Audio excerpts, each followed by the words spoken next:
Nek aturi tindak ana ing mburi. Inggih. Namun menawi panjenengan mangke Kakang Mas kenging menapa-menapa. Ora usah piye-piye to, santai. Aku ora apa-apa. Apa sing wis diucapake sumpah di antara kita? Panjenengan sakit, kula sakit, panjenengan pejah, kula pejah. Ah, berarti nek aku dipateni Prabu Baladewa, kowe golek dalaning pati. Sendika ngestaken dawuh. Lenggah wingking. Inggih. Santai. Inggih. Pripun, Den? Anggep apa kowe tekan kene? Anu, ngumbake kathok.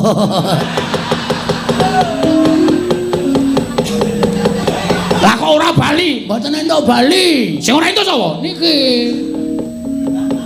Sayangku niki. Sayangku dengkulmu amoh. Kowe iki bendaramu. Nun ngapunten. Ora nyawang bendara, ora nyawang batur. Tresna niku ora milih derajat pangkat. Tresna niku paringane sing gawe urip. Gusti wis paring katresnan karo Dewi Banowati, katresnane Dewi Banowati tumuju marang Bagong. Bagong wis dinaiki katresnan. Wis padha-padha tresna. Ane dineh. Kejaba mung kudu dijawabke. Ning kowe kudune melek. Melek iki kan mau. Kowe melek oh ya to Yayi Ratu Banowati garwane Yayi Prabu Duryudana. Mang takoni Banowati tresna mboten Yayi Duryudana. Pun mboten tresna. Tresna niku iso luntur. Lho, arep dinaik duit pirang-pirang arep dinaik derajat pangkat bebasan nganggo emas nganggo apa nyamping mas ginepeng. Ning nek pancen ora atine ora tentrem atine ora seneng ora tresna, pripun? Aja napa sampean? Lho, mboten lho niki kenyataan.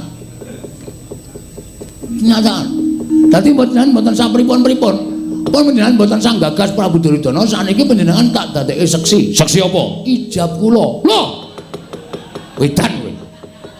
Soalnya kula dereng gadah seksi. Dan Semar sing ora gelem tak kon seksi, mesti ora setuju kula entuk Banowati. Mergo kula nek mukti gareng Petruk Semar niku ora seneng.